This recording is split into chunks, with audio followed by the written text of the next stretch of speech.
Bonjour et bienvenue dans Polomique, l'émission juridique et polémique du Master 2 Personnes et Familles. Aujourd'hui, nous allons parler de l'effectivité de la protection de l'enfant et spécifiquement dans ce numéro, du placement. Au 30 décembre 2020, le nombre d'enfants suivis par la protection de l'enfance était estimé à 308 000 en France. La première mesure relative à la protection de l'enfance date de la loi du 24 juillet 1889. Cependant, cette loi se contentait de créer la possibilité d'une déchéance parentale sans pour autant réellement protéger les enfants victimes de violences, qu'elles soient physiques ou morales. Il faudra attendre le milieu du XXe siècle pour que les textes législatifs responsabilisent réellement la société vis-à-vis de son devoir de protection des enfants. À partir de cette prise de conscience, diverses lois se succéderont, ayant toutes pour objectif de lutter contre les violences intrafamiliales. La dernière loi promulguée date du 7 février 2022. Mais qu'est-ce que le placement? Lorsqu'un enfant est en danger ou qu'il risque de l'être, une décision judiciaire peut intervenir. C'est une mesure exceptionnelle, mais qui doit répondre à certains critères. Cela peut être par exemple lorsqu'il est livré à lui-même ou qu'il ne reçoit pas de soins médicaux. Dans cette situation, il faut faire des signalements, soit appeler le 119, et dans ce cas-là, plusieurs personnes peuvent le faire, les voisins, les amis, les enseignants, ou alors via le dépôt d'une information préoccupante à la CRIP, qui est la cellule de recueil des informations préoccupantes. Le juge compétent est le juge des enfants. Il peut être saisi par plusieurs personnes, par le procureur de la République, par les parents, par l'enfant lui-même, ou par une personne ou un organisme à qui l'enfant a été placé provisoirement par l'aide sociale à l'enfance. De manière exceptionnelle, le juge peut également s'autosaisir. Le juge doit recevoir les parents ou dans certains cas le tuteur et l'enfant avant de prendre sa décision. Sa décision doit être prise dans l'intérêt supérieur de l'enfant. Il doit toujours s'efforcer de trouver l'adhésion de la famille à la mesure envisagée. Le juge peut placer l'enfant dans différents endroits, soit chez l'autre parent, soit chez un membre de la famille ou un tiers digne de confiance. Il peut aussi le placer dans un service départemental de l'aide sociale à l'enfance. Cela permettra à l'enfant d'être placé dans une famille d'accueil ou dans un établissement spécialisé. La mesure de placement dure 2 ans maximum, mais elle peut être renouvelée par décision motivée. Depuis 1999, les pouvoirs publics accordent de plus en plus de budget à la protection de l'enfance et notamment pour améliorer les conditions de vie des enfants placés. Par exemple, de 2019 à 2020, le budget a augmenté de 3,9% et s'élève désormais à 8,9 milliards d'euros en France. En 2020 et 2021, 2 documentaires accablants ont mis en exergue les défaillances de l'aide sociale à l'enfance. Pour réagir face à ces critiques, le législateur est intervenu avec la loi du 7 février 2022. Cette loi s'articule autour de 3 objectifs. Le premier objectif vise à améliorer le quotidien des enfants confiés à l'aide sociale à l'enfance. Le deuxième objectif poursuivi par cette loi est de mieux appréhender les violences dont sont victimes ces enfants. Enfin, le troisième objectif de la loi est de mieux piloter la politique de prévention et de protection des enfants en danger. Afin d'envisager les enjeux de cette nouvelle loi, nous avons le plaisir d'accueillir pour cet atelier Madame Gisèle Delcambre, juge des enfants, et Monsieur Éric Delmar, défenseur des enfants. Une fois saisi, le juge des enfants pourra prendre des mesures destinées à assurer la protection de l'enfant en danger, à savoir des mesures d'assistance éducative ou le placement dans les cas les plus graves. Or, si l'intérêt de l'enfant doit guider toute décision qui le concerne, en matière de placement, l'intérêt de l'enfant peut être mobilisé aussi bien pour motiver son retour ou son maintien dans la famille que pour ordonner son placement. La notion de danger apparaît alors comme le point de bascule de la décision du juge. Concrètement, quel est le critère qui permet de caractériser le danger ? Le juge des enfants doit se prononcer, comme le dit la loi, dans l'intérêt de l'enfant. Et même dans l'intérêt supérieur de l'enfant, puisque c'est une notion qui est consacrée par la Convention internationale des droits de l'enfant et qui a donc une valeur supranationale, puisque la CIDE, comme on l'appelle, a été ratifiée par le Parlement français. Comment apprécier effectivement cette situation de danger? Il n'y a pas de définition légale de la notion de danger. Le danger s'apprécie en fonction des circonstances de la cause et c'est une appréciation souveraine qui appartient au magistrat en fonction d'un certain nombre d'informations qui sont portées à sa connaissance, souvent dans le cadre de l'évaluation. Ces éléments de fait s'apprécient par rapport à l'exercice de l'autorité parentale. L'exercice de l'autorité parentale, il est circonscrit aussi par l'article 371.1 du Code civil qui définit le contenu de l'autorité parentale. J'aime bien revenir au texte et aux fondamentaux. Donc l'autorité parentale est un ensemble de droits et de devoirs ayant pour finalité l'intérêt de l'enfant. On revient à cette notion-là. Elle appartient aux parents jusqu'à la majorité ou l'émancipation de l'enfant pour le protéger dans sa sécurité, sa santé, sa moralité, pour assurer son éducation et permettre son développement dans le respect dû à sa personne. Et en 2019, il y a une petite ligne qui a été rajoutée. Il a fallu beaucoup d'années pour qu'elle soit rajoutée, mais cette autorité parentale, elle s'exerce sans violence physique ou psychologique. Le cadre de travail et d'appréciation de la situation de danger d'un enfant, dont, encore une fois, il n'existe pas de définition légale. Et j'ai pour coutume de dire que chaque cas est un cas différent. Tout s'apprécie au cas par cas. Il n'y a pas une situation qui ressemble à une autre, même si on peut bien évidemment définir des constantes. Le placement est vraiment la solution ultime, si je puis dire, puisque, encore une fois, le maintien de l'enfant dans sa famille est une notion que ne doit pas perdre de vue le juge des enfants dans sa décision. La décision de placement intervient dans un contexte familial difficile et peut être perçue par les parents comme étant une ingérence de l'autorité judiciaire dans leur vie privée et familiale. Pourtant, l'adhésion de la famille à la décision judiciaire est une condition essentielle à l'efficacité de la mesure, qui est en principe temporaire. Dès lors, le retour de l'enfant sera conditionné par l'aptitude des parents à exercer leur autorité parentale. Comment susciter cette adhésion ? C'est presque un défi de travailler dans l'adhésion, en tout cas on pourrait le considérer comme tel, de demander à des parents d'adhérer à une mesure de placement, alors que la finalité d'une mesure de placement, c'est évidemment une séparation qui s'opère entre les parents d'un côté et l'enfant de l'autre. Il arrive que des parents adhèrent à cette mesure, parce que eux aussi sont confrontés à un tel désarroi en termes d'accompagnement, de prise en charge éducative de leur enfant, qu'ils arrivent aussi à admettre que finalement cette mesure est quelque part un mal pour un bien, pour pouvoir passer à autre chose, parce que évidemment le placement n'est pas une finalité en soi. Le but d'un placement, c'est de pouvoir effectivement le lever le plus rapidement possible. Maintenant, la protection de l'enfance, ça demande du temps. Par ailleurs, évaluer la capacité des parents à exercer leur autorité parentale et à assurer la protection de leur enfant ne revient-il pas à élaborer un modèle prétorien de bons parents?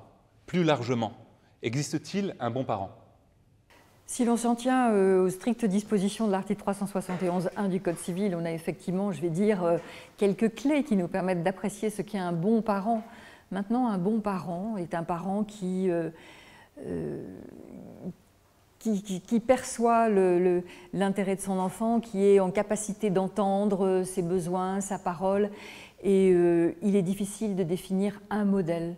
Comme il n'y a pas de modèle de couple, comme il n'y a pas de modèle de famille, il est difficile de dire que telle ou telle posture est peut-être meilleure que d'autres. Il y a bien sûr des éléments, je vais dire des fondamentaux, qui sont incontournables, que j'ai repris en relisant cet article qui me semble toujours assez essentiel pour amener les parents à la réalité de ce dont leur enfant ou leurs enfants ont besoin. Maintenant, la définition du bon parent, elle s'apprécie en fonction de ce qu'est un être humain, un enfant, en fonction de sa personnalité propre, de ce qu'il est intrinsèquement, génétiquement, de son histoire. Et donc, encore une fois, il n'y a pas un parent qui ressemble à un autre. C'est encore une appréciation casuistique. Le manque de moyens au niveau départemental dans un contexte budgétaire contraint affaiblit le dispositif légal en limitant le déploiement de ces branches, faute d'une capacité suffisante d'accueil, et ce, quelle que soit la structure d'accueil. Par conséquent, la mise en œuvre des décisions de justice censées protéger les mineurs délaissés ou maltraités intervient avec des retards croissants, provoquant parfois des situations dramatiques. Nous avons donc sollicité nos deux intervenants sur cette réalité. On a un très beau système en France.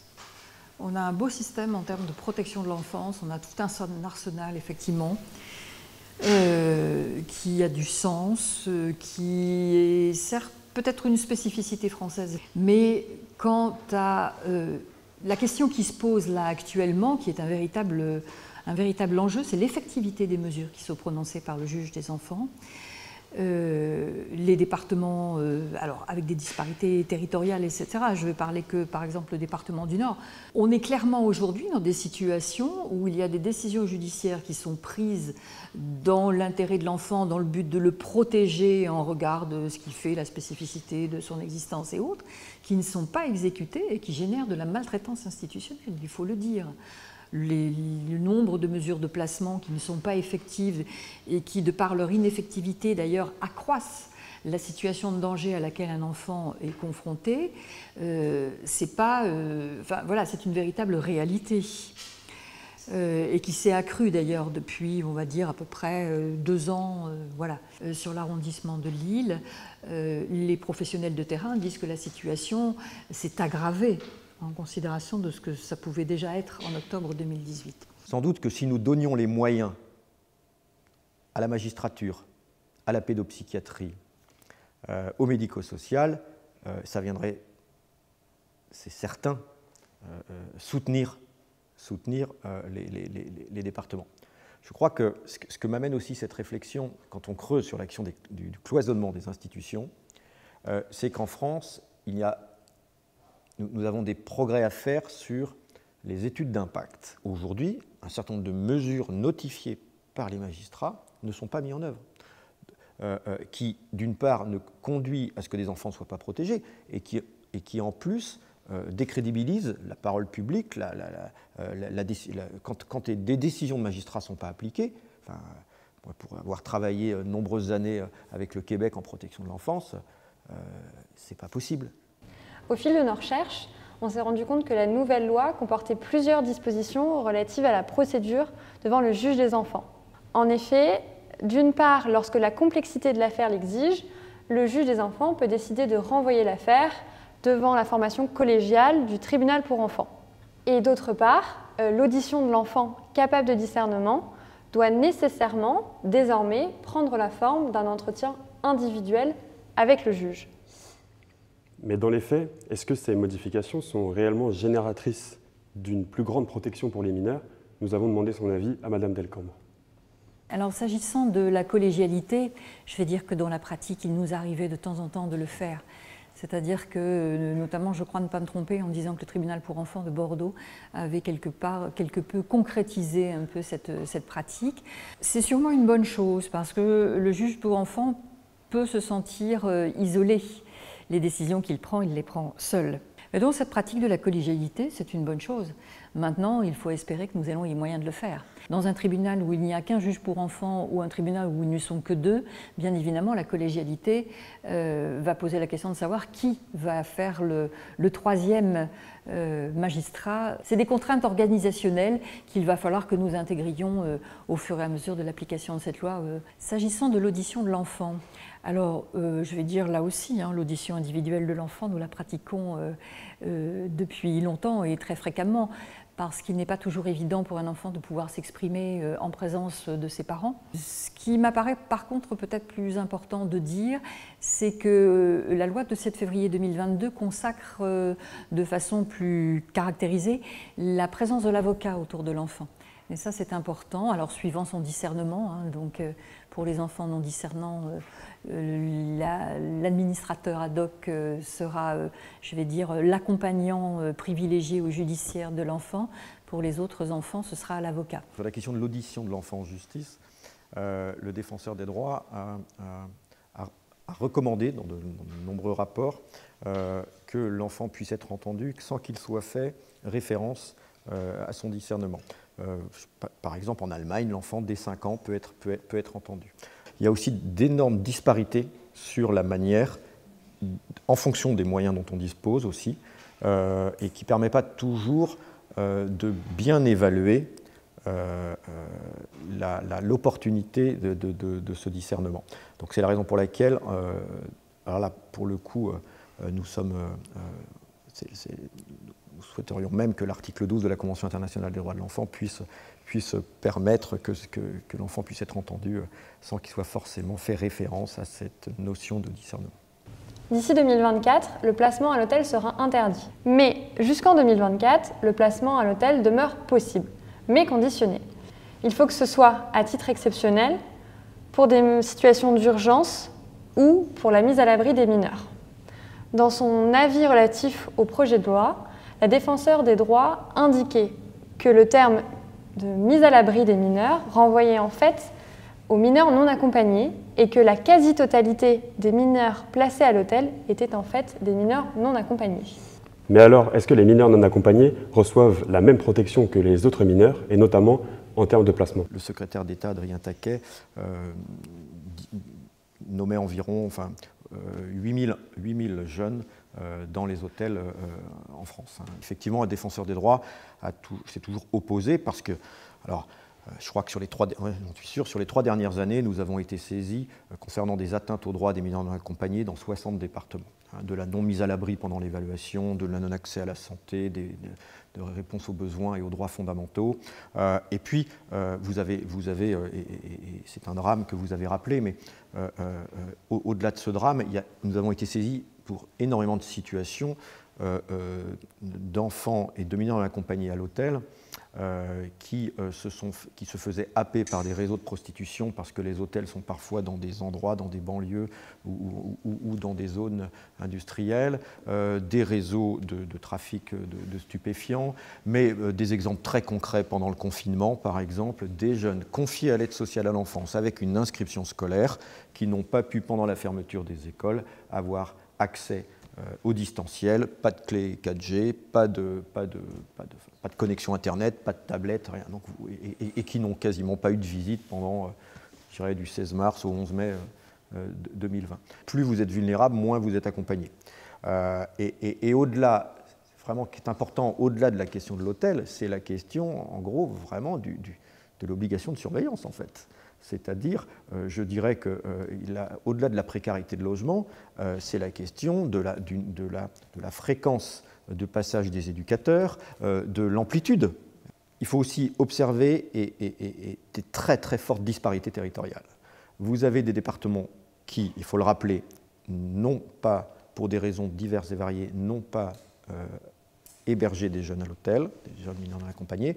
D'autres l'ont fait dans des délais déjà prévu pendant de 2 mois, c'est-à-dire le temps vraiment de préparer l'évaluation, l'évaluation de la minorité et de l'isolement, et de préparer le projet pour accueillir, parce qu'on peut comprendre que dans certains départements, il y a eu un tel niveau d'arrivée de mineurs non accompagnés que vous ne pouvez pas construire comme ça, sous forme d'appel à projet, des places disponibles, ça on peut l'entendre. Mais aussi dans d'autres départements, c'était un seul, pour des raisons, et je l'assume de le dire, c'est réel, politique ou idéologique, ce n'était que l'hôtel.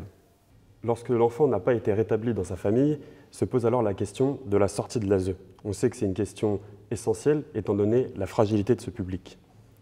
En effet, depuis de nombreuses années, le législateur a essayé de protéger et de garantir une sortie de l'ASE pérenne. En 2016, par exemple, il a rendu obligatoire un entretien 1 an avant la majorité de l'enfant pour discuter des conditions de sortie de l'ASE.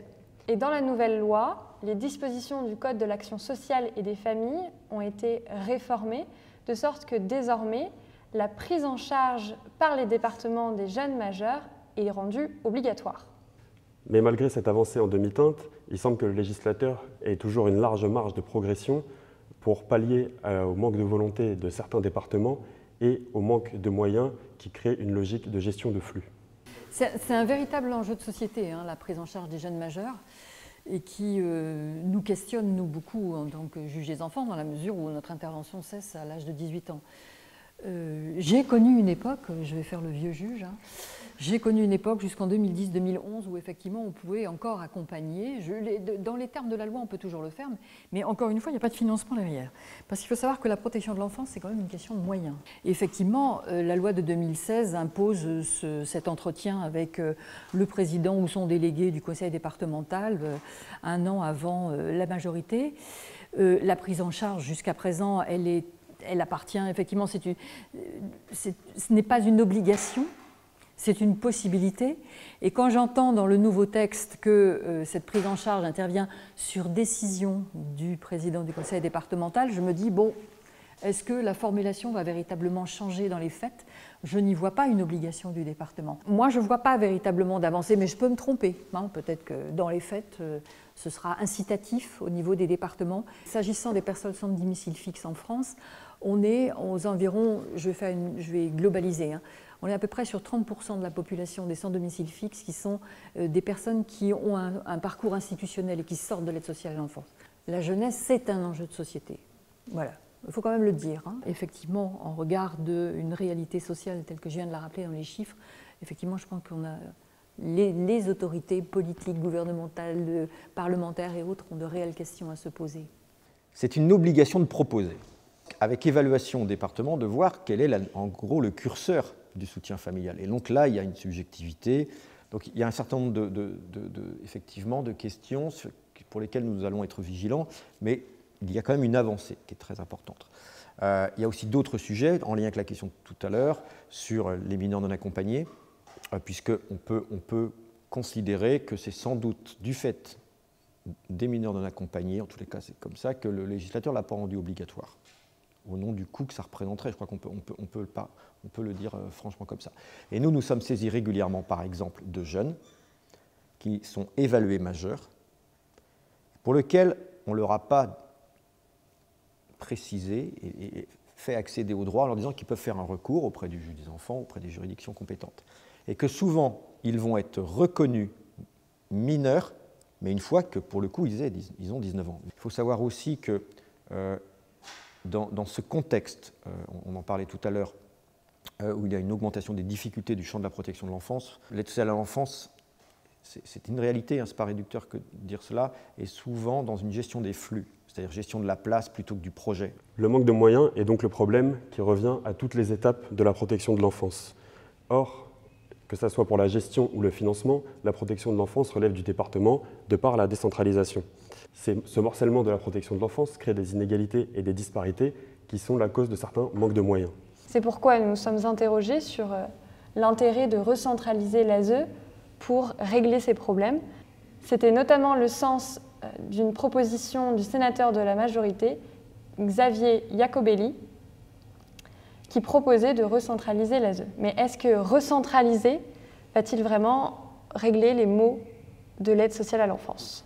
Donc pour le coup, moi je ne suis pas sûr, je me méfie toujours des fausses bonnes idées ou de l'idée de refaire ce qu'on a connu. Moi je vais vous dire, hein, je ne l'ai pas connu, même si c'est déjà un certain âge, j'ai aucune nostalgie de la DAS, hein. Aucune nostalgie de ce quand je lis, quand je vois, ou quand j'ai commencé ma carrière au siècle dernier et que je travaillais avec des gens qui terminaient la leur et qui avaient connu cette époque avant la décentralisation. Je ne crois pas qu'il y ait de nostalgie à avoir sur cette période-là. Maintenant, encore une fois, redonnons les moyens à la pédiatrie, à la pédopsychiatrie, à la médecine scolaire, aux magistrats, au médico-social qui gère des enfants en situation de handicap, à la protection judiciaire de la jeunesse, et peut-être que les départements arriveront à sortir la tête de l'eau.